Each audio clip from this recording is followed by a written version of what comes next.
సంపూర్ణ రామాయణం సులభ శైలిలో. చిరంజీవులారా, రామలక్ష్మణులారా, మీ పరాక్రమానికి తోడుగా ఈ దివ్యాస్త్రాలు ఇక నుంచి మీ ఆజ్ఞ ప్రకారం తమ కర్తవ్యాలను నెరవేరుస్తాయి అని ఆ అస్త్రాలను ఎడం చేతిలోకి తీసుకున్నాడు విశ్వామిత్రుడు. ఒక అస్త్రాన్ని తీసి రామునికి ఇస్తూ, రామచంద్ర, ఇది జృంభకాస్త్రం. దీనిని విజృంభిస్తే శత్రువు ఎంత గొప్ప యోధుడైనా, ఎటువంటి మహిమలు కలిగిన వాడైనా నిర్వీర్యుడైపోతాడు అని ఆ అస్త్రం మహిమను వివరించి మంత్రపూర్వకంగా ఇచ్చాడు విశ్వామిత్రుడు. ఇదిగో, ఇది ఆగ్నేయాస్త్రం, ఇది వరుణాస్త్రం, ఇది మాయా సంహారం, ఇది శబ్దవేది అని ఆయా బాణాల వివరాలు విపులీకరించి వాటి మహిమలు స్పష్టం చేసి రామలక్ష్మణులకు వాటిని బహుకరించాడు విశ్వామిత్రుడు. ఆ దివ్యాస్త్రాలు స్వీకరించి రామలక్ష్మణులు విశ్వామిత్రునికి నమస్కరించారు. విశ్వామిత్రుడు ఆ ఇద్దరిని దీవించి అక్కడి నుండి బయలుదేరాడు. రామలక్ష్మణులు ఆ మునిని అనుసరించారు. అది కౌశిక వనంలోని విశ్వామిత్ర మహర్షి ఆశ్రమం.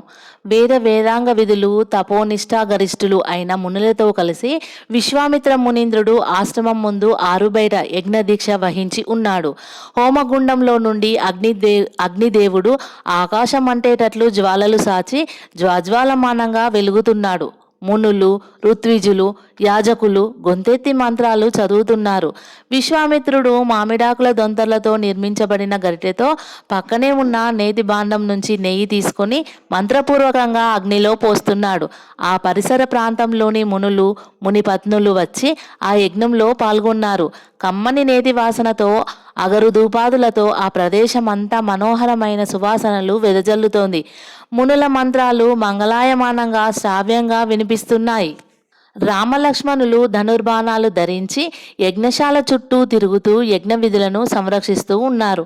ఇంతలో ఆకాశంలో కోలాహలం వినిపించింది. రాక్షసుల వికృతాటహాసాలు ప్రతిధ్వనించాయి. ప్రశాంతమైన యజ్ఞవాటిక భయకూలితమైన ఆందోళనకు ఆలవాలమైపోయింది. లక్ష్మణ, రాక్షసులు తమ ప్రయత్నాలతో సన్నద్ధులవుతున్నారు, జాగ్రత్త అని హెచ్చరించి బాణాన్ని సంధించి ఆకాశం వైపు చూపులను ప్రసరింపజేశాడు రాముడు. లక్ష్మణుడు కూడా విల్లుకు బాణాన్ని కూర్చుకుని ఆకాశమంతటా కలియజూడసాగాడు. యాగదీక్షలో ఉన్న విశ్వామిత్రుడు ఆ ఉపద్రవాన్ని గురించి తెలుసుకున్నప్పటికీ రామలక్ష్మణులు రక్షణగా ఉన్నందున నిర్భయంగా తన కార్యక్రమాన్ని తాను కొనసాగించడంలో నిపుణుడైపోయాడు. కొందరు మునులు భయపడుతూ ఆకాశం వైపు అప్పుడప్పుడు చూపులను సారిస్తున్నారు. మరికొంతసేపటికి ఆకాశం నుండి సరిగ్గా యజ్ఞగుండం మీదకు రక్తధారలు పడడం ప్రారంభించాయి. ఆ రక్తధారలు యజ్ఞగుండంలో పడితే అగ్నులు అపవిత్రం అవుతాయని, అంతటితో ఆ యజ్ఞం విధ్వంసం అవుతుందని భావించిన రాముడు అచలాస్త్రాన్ని మంత్రపూర్వకంగా ప్రయోగించాడు. ఆ దివ్యాస్త్రం చిన్న చిన్న పర్వతాలను యజ్ఞగుండం మీద సృష్టించి నిలువరింపసాగింది. రాక్షసులు కుమ్మరిస్తున్న రక్తధారలు ఆ పర్వతాలలో పడి ఇంకిపోసాగాయి. ఒరే మానవాదములారా, మా తల్లిని చంపి మా ప్రయత్నాలను అడ్డగిస్తున్నారా? మిమ్మల్ని ఏం చేస్తామో చూడండి అని భీకరంగా గర్జిస్తూ సుబాహుడు ఆకాశం నుండి బయల్పడి రివ్వున కిందికి దిగనారంభించాడు. వెంటనే మారీచుడు కూడా భయంకరంగా తన స్వరూపాన్ని సృష్టించుకొని సుబాహుని వెనకనే కిందికి రావడం ప్రారంభించాడు. వాళ్లను అనుసరించి కొన్ని వందల మంది రక్కసులు కిందికి రాసాగారు. వాళ్ళందరి చేతుల్లో రకరకాలుగా భయంకరమైన ఆయుధాలు ఉన్నాయి. లక్ష్మణ, ఇక్కడ మనం రాక్షసులతో యుద్ధం చేస్తే యజ్ఞదీక్షలో ఉన్న మునులకు అంతరాయం కలుగుతుంది. వీళ్ళందరినీ యుద్ధానికి సన్నద్ధంగా ఎదుర్కొంటూ మునివాటుకకు కొంచెం దూరంగా తీసుకువెళ్దాము. వాయువాస్త్రం ప్రయోగించి మారీచ, సుబాహులతో సహా రాక్షసులందరినీ దూరంగా చెదరగొడదామన్నాడు రాముడు. వెంటనే లక్ష్మణుడు వాయువ్యాస్త్రాన్ని మంత్రపూర్వకంగా ఆ రాక్షసుల మీదకి ప్రయోగించాడు. మరుక్షణం భూమ్యాకాశాలు వెలిగిస్తూ ఆ మహనీయ సాధనం ముందుకు కదిలింది. ఆ బాణం వెళుతుండగా విపరీతమైన గాలి ఎదురయ్యింది. ఆ గాలి దాటికి తట్టుకోలేక మారీచ, సుబాహులు, వాళ్ళ అనుచరులైన రాక్షసులు దూరంగా కొట్టుకుపోయారు. రాముడు ఒక దివ్య బాణాన్ని అభిమంత్రించి యజ్ఞగుండంపైకి విడిచాడు. ఆ బాణం కొంత దూరం వెళ్ళేసరికి 1కి 10గా, 10కి 100గా, 100కు 1000గా అభివృద్ధి చెందుతూ యజ్ఞగుండం పైన వలయంలా తిరుగుతూ ఉండిపోయింది. లక్ష్మణ, మనం ఆ రాక్షసులను హతమార్చి వచ్చేలోగా మరెవరైనా రాక్షసులు వచ్చినా నా బాణాలు వాళ్ళను ఎదుర్కొని మునులకు రక్షణ కలిగిస్తాయి. మనం ఇక్కడ లేకపోయినా భయం లేదు. పద వెళదాం అన్నాడు రాముడు అడుగు ముందుకు వేస్తూ. లక్ష్మణుడు రాముణ్ణి అనుసరించాడు. ఓహోరే పిల్ల మానవుల్లారా, ఏవో 4 గాలి విద్యలు నేర్చుకున్నంత మాత్రాన మమ్మల్ని జయిస్తామని మిడిసిపడకండి. మీకు గురువైన ఆ విశ్వామిత్రుడే మేమంటే గజగజలాడిపోతుంటే ఇక మీరు మాకు లెక్క ఏమిటి? మిమ్మల్ని నంజుకు తింటాం రండిరా అని బిగ్గరగా గర్జించాడు సుబాహు. లక్ష్మణుడు ఆ రాక్షసునికి ఎదురుగా నడిచి వింటినారిని మ్రోగిస్తూ, ఓరి రాక్షసదమా, కారుకూతలు చాలించి పోరుకు సిద్ధపడు. జయాపజయాలు బలాబలాలు తేలేది మాటలతో కాదు చేష్టలతో అని అకర్ణాంతం తెగించి బాణం విడిచాడు. ఆ బాణం రివ్వున వెళ్ళి సుబాహుని స్థలంలో గుచ్చుకుంది. అబ్బా కుర్రకుంక, ఎంత దెబ్బ కొట్టాడురా అని బాధతో అరిచి సుబాహుడు కుడి చేత్తో ఆ బాణాన్ని పట్టుకుని బలంగా లాగేశాడు. కోపంతో లక్ష్మణుని చూస్తూ తన చేతిలోని శూలాన్ని గురిచూసి విసిరాడు. లక్ష్మణుడు ఆ శూలాన్ని మరొక బాణంతో మధ్యలోనే ముక్కలు చేశాడు. ఇంకొక బాణాన్ని ప్రయోగించి సుబాహుని బాహుదండాన్ని నొప్పించాడు. వెంటనే రాక్షసులందరూ ఆయుధాలు ఎత్తుకొని మహోగ్రంగా కేకలు వేస్తూ లక్ష్మణుని వైపు పరుగు తీశారు. అదే అదనుగా భావించి సుబాహుడు పెద్ద రంపం వంటి ఖడ్గాన్ని లక్ష్మణుని మీదికి విసిరాడు. లక్ష్మణుడు రాక్షసులతో పోరాడుతూనే సుబాహు విసిరిన ఖడ్గాన్ని అర్ధచంద్ర బాణంతో త్రుంచివేశాడు. రాముడు మారీచునితో తలపడి ఆ రాక్షసుడు పన్నుతున్న మాయాజాలాన్ని తన శస్త్రాస్త్రాలతో మటుమాయం చేస్తూ ఉన్నాడు. ఒక్కసారిగా రాక్షసులందరూ లక్ష్మణుని మీదికి రావడంతో తను సుబాహుణ్ణి కూడా ఎదుర్కొని బాణవర్షంలో ముంచివేశాడు. సుబాహుడు తన బాహువులు పెంచాడు. సుదీర్ఘంగా సమృద్ధి చెందిన ఆ బాహువుల్ని ముందుకు సాచాడు. ఆ బాహుపంజరంలో తనను తన తమ్ముణ్ణి బంధించడానికి సుబాహుడు ప్రయత్నిస్తున్నాడని తెలుసుకున్నాడు రాముడు. మరుక్షణం కాలాగ్ని సన్నిభమైన ఒక మహనీయ బాణాన్ని వింట సంధించి సుబాహుని కుడిభుజానికి గురిచూసి విడిచాడు. ఆ బాణం నిప్పురవ్వలు వెదజల్లుతూ వెళ్ళి సుబాహుని కుడి భుజాన్ని మొదలంటూ ఖండించి వేసింది. రాముడు క్షణం కూడా ఆలస్యం చేయకుండా మరో బాణాన్ని వింట సంధించి సుబాహుని ఎడమ చేతికి గురి చూసి విడిచాడు. బాణం మంటలు వింటిని పరిగిస్తూ వెళ్ళి సుబాహుని ఎడమ భుజాన్ని కూడా ఖండించి వేసింది. బ్రహ్మాండమైన వృక్షపు కొమ్మలు ప్రళయకాల వాయుదాటికి నేలకూలినట్టు సుబాహుని 2 చేతులు భూమి మీద వ్రాలాయి.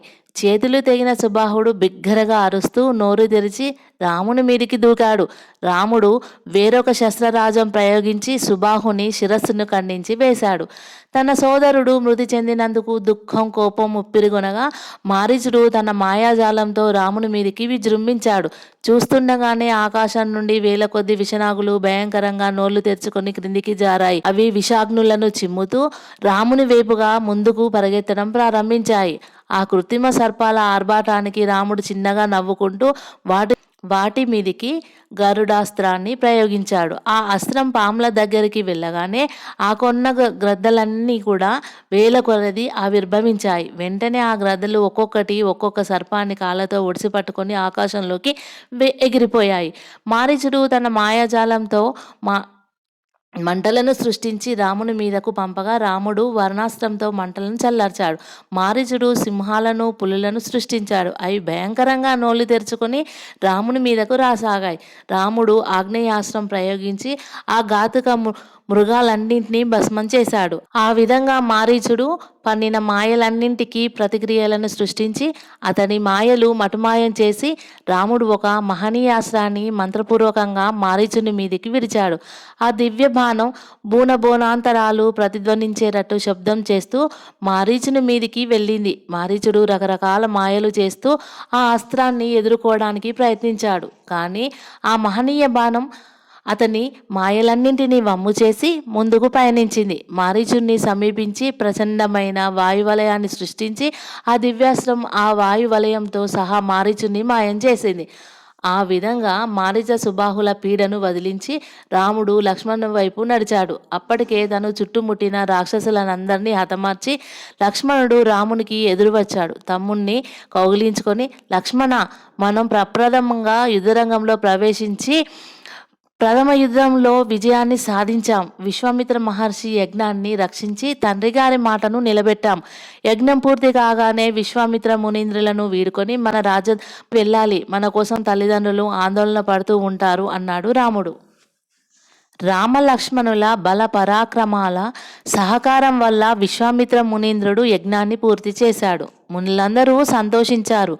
విశ్వామిత్రుడు అత్యంత సంతృష్ట మనస్కుడై రామలక్ష్మణులను కౌగిలించుకొని, చిరంజీవులారా, వయసులో పిన్నలైన రకరకాల మాయలతో ఆరితేరిన బలవంతులైన క్రూర రాక్షసులను హతమార్చి మా యజ్ఞాన్ని నిర్విఘ్నంగా కొనసాగించారు. అంతేకాకుండా తాటకి, మారిచ, సుబాహుల పీడలు ఇక మీదట ఈ మునిపల్లెకు లేకుండా శాశ్వతంగా కాపాడారు.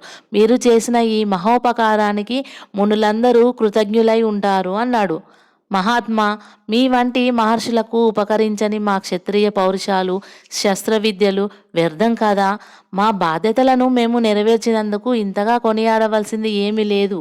ఇక మాకు అనుజ్ఞ ఇస్తే మా నగరానికి వెళ్తాము. మా కోసం మా తల్లిదండ్రులు తహతహలాడుతూ ఉంటారు అన్నాడు రాముడు స్నిగ్ధ గంభీర కంఠస్వరంతో. ఇప్పుడు సూర్యాస్తమం అయింది నాయనా. ప్రదోష కాలంలో ప్రయాణం మంచిది కాదు. అదీగాక నేను కూడా మీ వెంట వచ్చి మీ తండ్రికి మిమ్మల్ని అప్పగించాలనుకుంటున్నాను. రేపటి దినం ప్రాతకాలంలోనే ప్రయాణం కొనసాగించుకుందాం. ఈ రాత్రికి విశ్రాంతి తీసుకోండి. యజ్ఞరక్షణ కార్యభారంతో బాగా అలసిపోయారు కదా అన్నాడు విశ్వామిత్రుడు. మిగిలిన మునులందరూ కూడా రామలక్ష్మణులను అదేవిధంగా అభ్యర్థించడంతో ఆ రాజపుత్రులు వారి మాటలను నిరాకరించలేకపోయారు.